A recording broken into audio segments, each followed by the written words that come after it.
ऐसे सूरज की रोशनी तो हर पासे है पर अंधे ਲਈ नहीं है। वो किधरे भी चला जाए रोशनी नहीं है।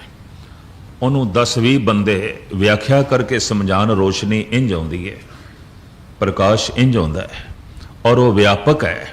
तो जो अंधा कह देवे पहले मैनू दसो दिखाओ, किस तरह दिखाइए, आखी कोई नहीं। दुनिया दे ऐसे अंधियां की तादाद बहुत घट है जिन्हां दी अखां दे रोशनी नहीं। ऐसे अंधियां की तादाद बहुत ज्यादा है जो अखां बंद करके ही चलते हैं, खोलने ही नहीं चलते, खोलते ही नहीं, सच्चाई नूं वेखना ही नहीं चाहते। और बहुत लंबे समय तक अखां कोई बंद कर लवे, अखां ते पट्टी बन लवे तो कहते अखां अपनी रोशनी गवा बैठदियां ने।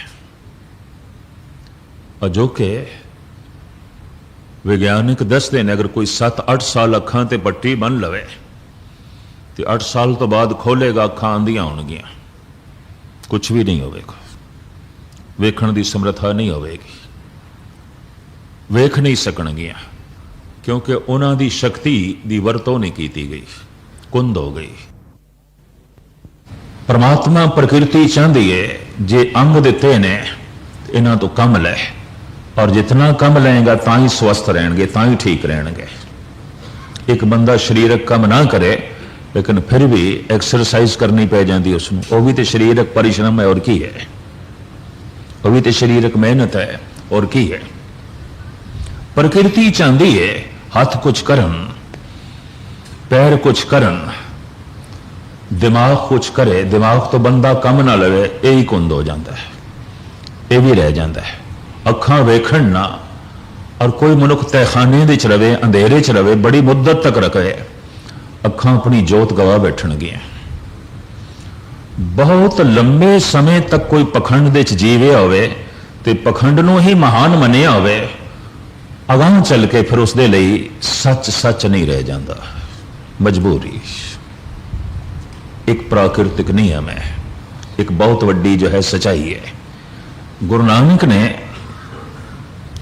ऐलानिया कह दिता, शब्द गुरु सुरत धुन चेला पवन अस्तंभ सतगुर मत वेला। शब्द गुरु सुरत धुन चेला, ए जो शब्द है ये गुरु है, मैं एक पासे होना, ये मेरी पकड़ दे च आया है, ये व्यापक है। तेह लोकां में शब्द रव्या है, ये शब्द 3 लोकां दे च व्यापक है। मैं फिर अर्ज करा, जो व्यापक नहीं हो परमात्मा नहीं, जो व्यापक नहीं हो गुरु नहीं। इत्थे बैंकॉक दे कोई समस्या खड़ी हो जाए किसी नो, गुरु दिल्ली बैठा है, पुकार करोगे जितनी देर दे प्लेन ते बैठ के आएगा इतनी देर पता नहीं भोगी पै जाने, रहना भी है कि कुछ नहीं। इनू मिर्जा गालिब कहते ने, हमने माना कि तगाफुल ना करोगे लेकिन खाक हो जाएंगे हम तुमको खबर। परमात्मा प्रकृति चाहती है जे अंग दिते ने इन्हां तो कम लै, और जितना कम लेगा ता ही स्वस्थ रहेंगे, ता ही ठीक रहेंगे। एक बंदा शरीरक कम ना करे लेकिन फिर भी एक्सरसाइज करनी पै जाती उसमें, वो भी तो शरीरक परिश्रम है और की है, वो भी तो शरीरक मेहनत है और की है। प्रकृति चाहती है हाथ कुछ करन, पैर कुछ करन, दिमाग कुछ करे, दिमाग तो बंदा कम ना लवे यही कुंद हो जाता है, ये भी रह जाता है। अखां वेखण ना, और कोई मनुख तहखाने दे च रवे, अंधेरे च रवे, बड़ी मुद्दत तक रखे, अखां अपनी जोत गवा बैठणगियां। बहुत लंबे समय तक कोई पखंड दे च जीवे होवे ते पखंड नूं ही महान मनिया होवे, अगां चल के फिर उसदे लई सच सच नहीं रह जाता, मजबूरी। एक प्राकृतिक नियम है, एक बहुत वड्डी जो है सच्चाई है। गुरु नानक ने ऐलानिया कह दिता, शब्द गुरु सुरत धुन चेला पवन अस्तंभ सतगुर मत वेला। शब्द गुरु सुरत धुन चेला, ए जो शब्द है ये गुरु है, मैं एक पासे होना, ये मेरी पकड़ दे च आया है, ये व्यापक है। तेह लोकां में शब्द रव्या है, ये शब्द 3 लोकां दे च व्यापक है। मैं फिर अर्ज करा, जो व्यापक नहीं हो परमात्मा नहीं, जो व्यापक नहीं हो गुरु नहीं। ਇੱਥੇ ਬੈਂਕਾਕ ਦੇ ਵਿੱਚ ਕੋਈ ਸਮੱਸਿਆ ਖੜੀ ਹੋ ਜਾਏ ਕਿਸੇ ਨੂੰ, ਗੁਰੂ ਦਿੱਲੀ ਬੈਠਾ ਹੈ, ਪੁਕਾਰ ਕਰੋਗੇ ਜਿਤਨੀ ਦੇਰ ਦੇ ਵਿੱਚ ਪਲੇਨ ਤੇ ਬੈਠ ਕੇ ਆਏਗਾ ਇਤਨੀ ਦੇਰ ਵਿੱਚ ਪਤਾ ਨਹੀਂ ਭੋਗੀ ਪੈ ਜਾਣਾ, ਰਹਿਣਾ ਵੀ ਹੈ ਕਿ ਕੁਛ ਨਹੀਂ। ਇਹਨੂੰ ਮਿਰਜ਼ਾ ਗਾਲਿਬ ਕਹਿੰਦੇ ਨੇ, हमने माना कि तगाफुल ना करोगे लेकिन खाक हो जाएंगे हम तुमको खबर होने तक। मैं मनदा तू देर ही नहीं करेगा, पर फिर भी जितनी देर तू आवेगा मैं ते खाक हो जाना है, मेरी होंद ही नहीं रहनी। मैनू ऐसा मददगार चाहिए जो मेरे नाल हर वक्त होवे। गालिब भावें दुनियावी शायर होया है, और इतनी गल तो मननी पेगी कि धर्म दियां भी कुछ बारीकियां नूं इसने बड़ी गहराई नाल छोया है। ऐलानिया तो कुछ नहीं कह सकिया क्योंकि मुगलों की हुकूमत सी, बहादुर शाह जफर के टाइम दे होया है, तो शरह का माड़ा मोटा कानून भी चलता सी, लेकिन इशारतन बहुत कुछ कह गया। हम जानते हैं जन्नत की हकीकत को, लेकिन शब्द कह गए। ऐ मौलवी मैं जानदा जन्नत किसनू कहंदे ने, बैकुंठ की है पता है, मैं इसनू समझदा। हम जानते हैं जन्नत की हकीकत को, लेकिन दिल के बहलाने को गालिब ये ख्याल अच्छा है। ऐ मौलवी तेरा ख्याल सिर्फ दिल बहलावा है और कुछ नहीं, झूठा लालच।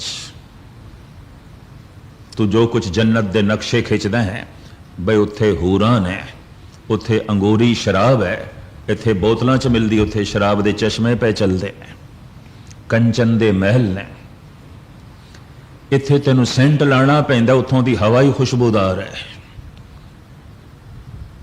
सुभावक ही खुशबूदार है जन्नत। गालिब कहता है अगर यही जन्नत है तो फिर नमाज पढ़न की लोड़ नहीं, लेकिन जिहड़ा शब्द कह गया इशारतन, फिर तो बंदगी करने की लोड़ नहीं। इस तरह की जन्नत जमीन के उत्ते मौजूद है, नरक ते स्वर्ग जमीन ते मौजूद ने, जिस ते कुल सारे इंद्रियां का रस मौजूद है। भारत विच आख्या गया इंद्र है, ये स्वर्ग का देवता है, ये कोल स्वर्ग है। क्यों? ये कोल अखां का रस भी है, कन्नां का रस भी है, जबान का रस भी है, खलड़ी का रस भी है, नासका का रस भी है, सारे रस मौजूद ने इंद्रियां दे। और जेड़ा इंद्रा चाहे जिस वक्त चाहे रस नूं मान सकता है इंद्र, और किस नूं इंद्र कहते हैं, ये स्वर्ग दे च है। गालिब भी यही कहता है तो इत्थे मौजूद है। इशारतन इकबाल ने भी रद्द कर दी है इस तरह की जन्नत नूं। बहिश्त हूरो गिलमा इफ्ज़े तायत मैं ना मानूंगा, इन्हीं बातों से ए वाइज ज़ईफ ईमान होता है। ए मौलवी ये जिहड़ियां तेरियां गल्लां ने ये धर्म नूं कमज़ोर करने वालियां ने, पर खुले रूप दे इकबाल भी नहीं बोलता, गालिब भी नहीं बोलता शरअ दा कानून, पर कहंदे ने असीं जानदे हां, सानूं पता है जन्नत किस नूं कहंदे ने, सानूं पता है खुदा की है। सब तेरियां भौंडियां गल्लां ने। धर्म दे नां ते इतना अधर्म चलता है, धार्मिक अस्थानां दे विच, धर्म दी दुनिया दे विच जिन्हां ने धर्म दी मोहर लाई हुई है, और दुनिया भटक के रह जाती है। चाहे वो इस्लामी जगत है, चाहे हिंदू जगत है, चाहे सिख जगत है। ये भी मैं अर्ज करते हैं, बड़ी अज्ञानता, बड़ी ना समझी। एक पासे आउंदे गए शरीरक रूप दे गुरु नानक, गुरु अंगद देव जी, गुरु अमरदास जी, एक पासे आउंदे गए, किधरे काया नूं ही लोकी अगे ना कर देन, शब्द नूं अगे करते रहे।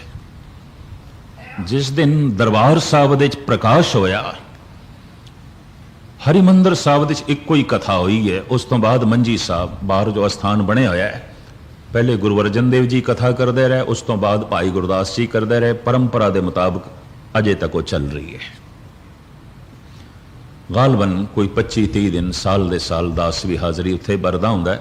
गुरु रामदास जी के गुरपुरब तो लैके दिवाली तक ये परंपरा गुरु अर्जन देव जी ने चलाई सी। हरिमंदर साहब दरबार साहब दे केवल कीर्तन होंदा है, पर एक कथा हुई है, और वो गुरु अर्जन देव जी महाराज ने की थी। और जिहड़ी कथा से उसनूं कवि संतोख सिंह ने गुरप्रताप सूरज दे च लिखे है। जिस तरह की कथा लिखी हुई मैं थोड़े सामने रखा।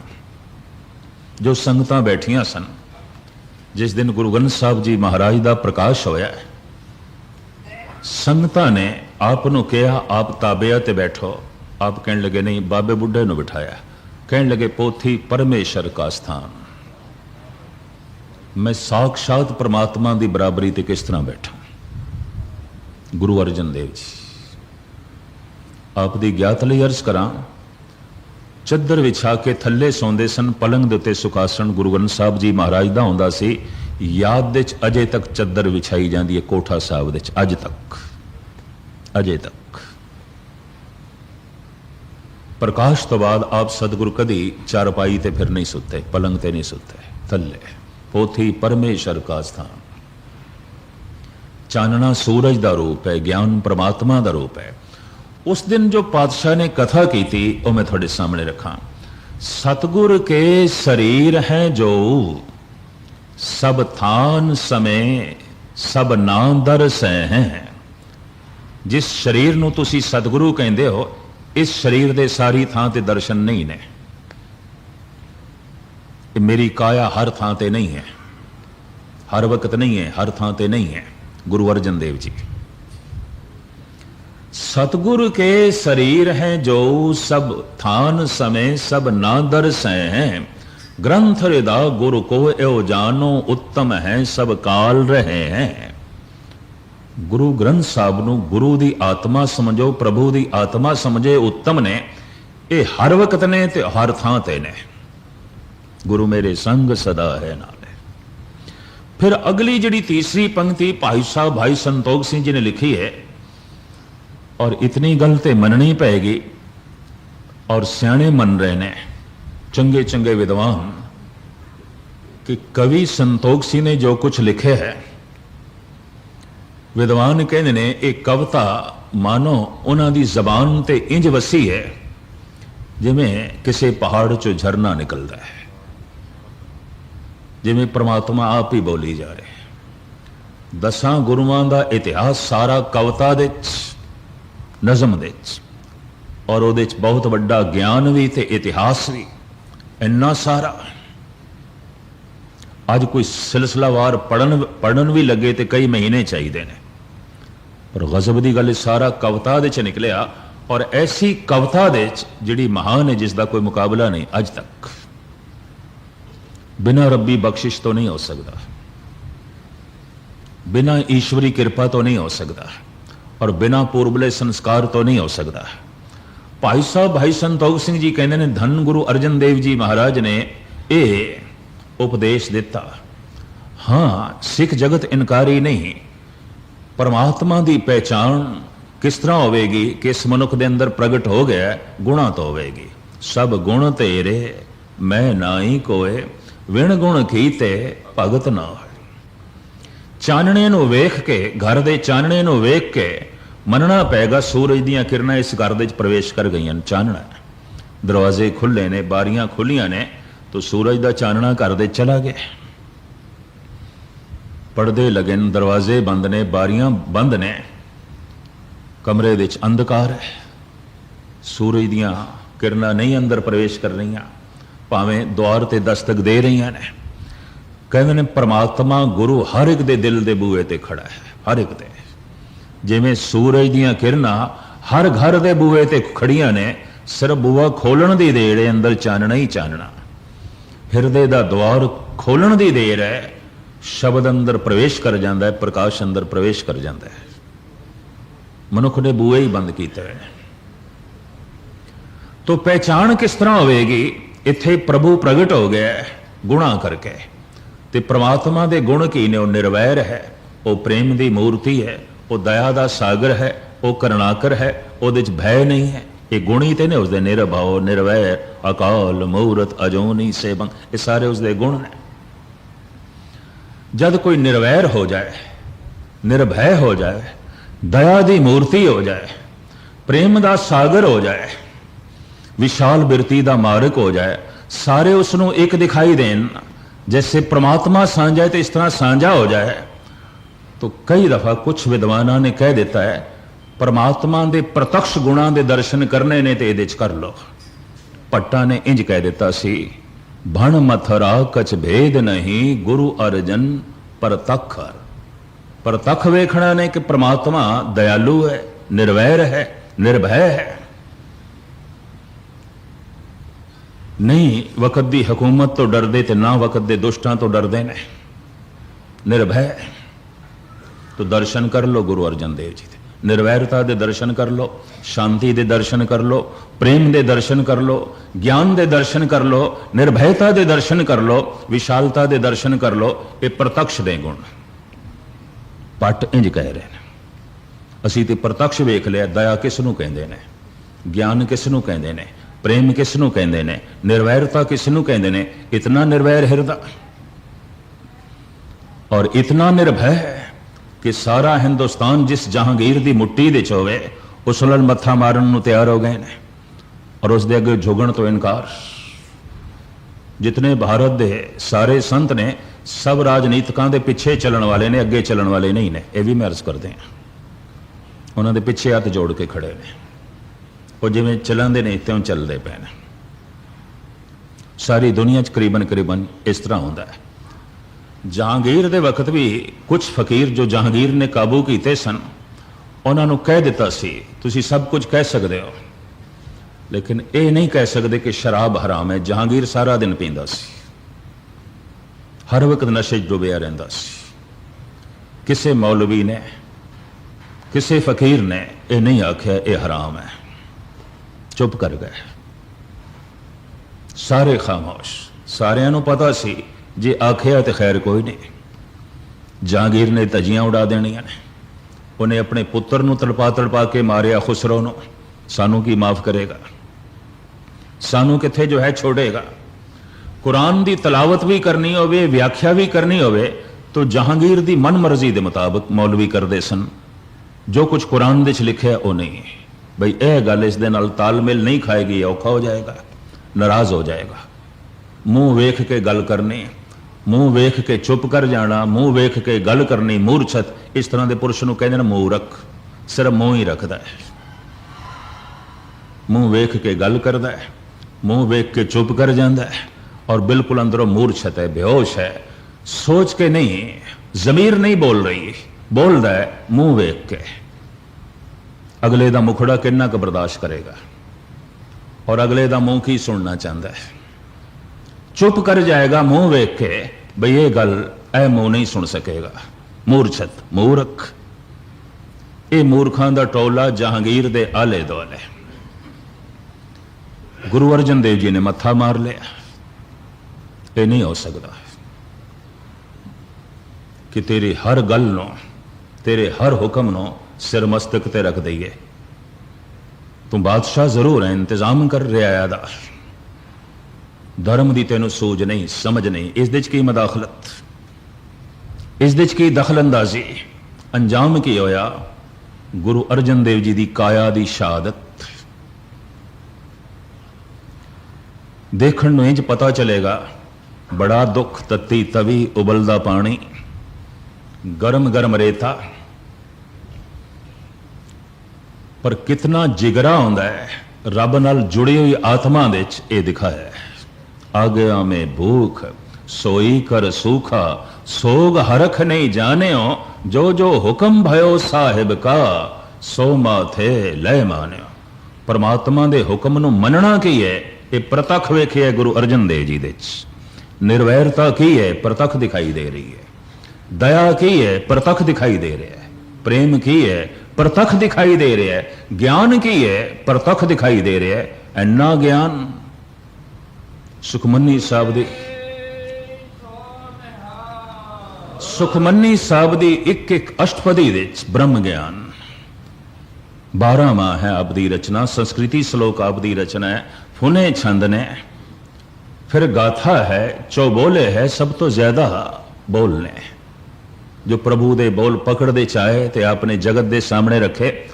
ਔਰ ਆਪਨੇ ਜਿਹੜੀ ਪਹਿਲੀ ਕਥਾ ਕੀਤੀ ਉਹ ਮੈਂ ਤੁਹਾਡੇ ਸਾਹਮਣੇ ਫਿਰ ਰੱਖਦੇ ਹਾਂ। ਭਾਈ ਸਾਹਿਬ ਭਾਈ ਸੰਤੋਖ ਸਿੰਘ ਜੀ ਲਿਖਦੇ ਨੇ, ਸਤਿਗੁਰ ਕੇ ਸਰੀਰ ਹੈ ਜੋ, ਜਿਸ ਸਰੀਰ ਨੂੰ ਤੁਸੀਂ ਸਤਿਗੁਰੂ ਕਹਿੰਦੇ ਹੋ, ਸਭ ਥਾਨ ਸਮੇਂ ਸਭ ਨਾਂ ਦਰਸੈ ਹੈ। ਇਸ ਦੇ ਦਰਸ਼ਨ ਸਾਰੀ ਥਾਵਾਂ ਤੇ ਨਹੀਂ ਨੇ।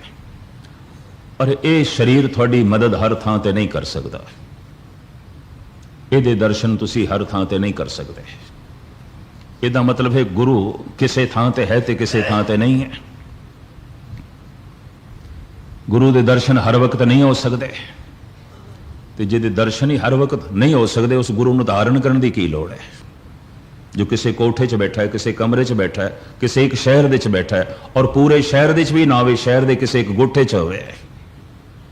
मैं फिर अर्ज करा, कतई किसी ईर्खावश होकर मैं नहीं कह रहा, गुरबाणी है और इसनों भी मैं पिछे छुपावां तो कम से कम गुरु ग्रंथ साहब का तो देनदार हाँ। फिर मैं मसंद क्यों प्रवान नहीं होए? मसंदा ने भी कुछ गल्लां छुपा लिया, नहीं कहनिया। क्यों? अगर वो कहेंदे तो खुद गुरु नहीं बन सकते सन। उन्होंने खुद गुरु होने का दावा कर दिता सी, खुद नहीं कह सकते सन। ये जिहड़े डिंबी गुरु ने भावें इन्हां दे डेरियां च भी प्रकाश गुरु ग्रंथ साहब का ऐलानिया कहते हैं असीं प्रकाश किया होया है, लेकिन गरजब की गल है प्रकाश करके ही प्रकाश नूं पिछे सुटे अपने आप नूं अगे कीता है। गल इन्नी है, गुरु ग्रंथ साहब का तो आसरा लेना है ताकि गुरु ग्रंथ साहब नूं मनण वाले साडे कोल इकट्ठे होण ते फिर असीं अगे हो जाइए तो गुरु ग्रंथ साहब नूं पिछे कर दईए। बस इन्नी गल है जो भोली दुनिया समझती नहीं, ना समझते नहीं, बोध नहीं, या इतनी वड्डी गलती कर चुके ने, इतने अगे जा चुके ने, हुण जे पिछे मुड़न ते गलत साबित होंदे ने। हंकार नूं चोट लगदी है। सतगुर दी बाणी भी कहती है, कल युग में अनेक धड़े पंच चोर झगड़ाए, काम क्रोध लोभ मोह अभिमान वधाए।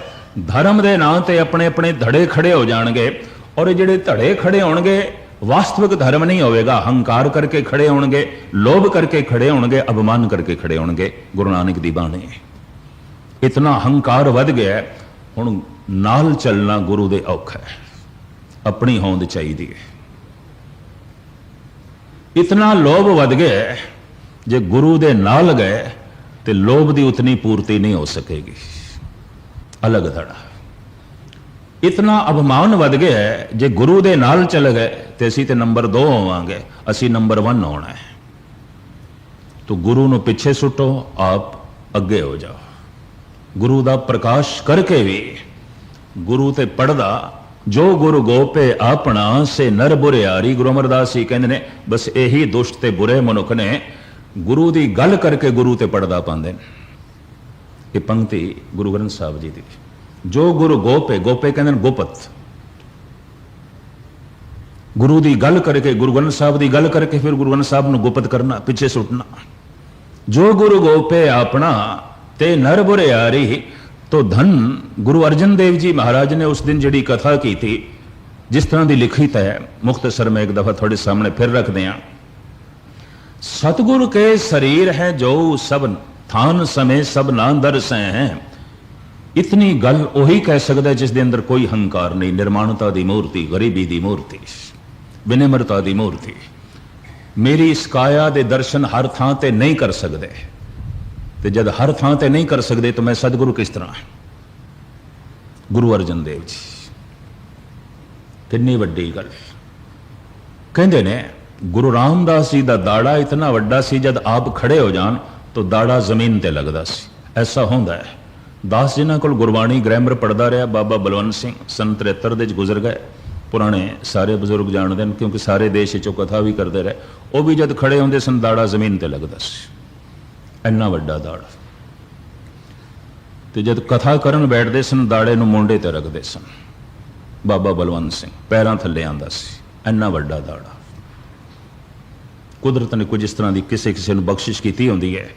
कहते ने सिर दे केस गुरु गोबिंद सिंह जी महाराज दे इतने लंबे सन, इतने लंबे सन, जिस दिन आप केसी स्नान करते सन, खड़े होवन तो केस जमीन ते लगते सन।